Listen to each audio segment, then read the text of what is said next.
প্রথম ম্যাচে হার দিয়েই আইপিএল শুরু করত বেঙ্গালুরু, তবে এবার যেন দেখা গেল অন্য এক আরসিবিকে। কতটা ভয়ঙ্কর তারা ব্যাটিং করেছে সেটা তো আপনারা অবশ্যই দেখেছেন। মাত্র 3 উইকেট হারিয়ে 3 ওভার 4 বল আরও হাতে রেখেই ম্যাচটিকে ফিনিশ করেছে আরসিবি। আইপিএলের প্রথম ম্যাচে শুরুটা ভালোই করেছিল Kolkata night Riders. Sunil Narine এবং ক্যাপ্টেন আজিম কারাহানে প্রথম 10 ওভার বেশ পিটিয়েছে আরসিবি বোলারদের।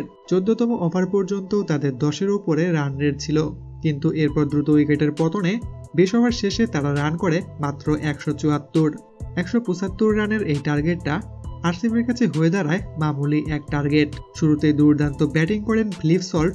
31 বলে তিনি করেন 56। রজত পাতিদার 16 বলে 34 রানের বিধ্বংসী একটি ইনিংস খেলেন। বিরাট কোহলি অপরাজিত 36 বলে 49 রানের ইনিংস খেলেই ম্যাচটিকে ফিনিশ করেন। 16 ওভার 2 বলে 7 উইকেটে জয় পায় বেঙ্গালুরু। কলকাতা দলের মালিক শাহরুখ খানকে শুরুতে উল্লাসিত দেখা গেলেও ম্যাচ হারের পর অনেকটাই বিষণ্ণ দেখা যাচ্ছিল তাকে।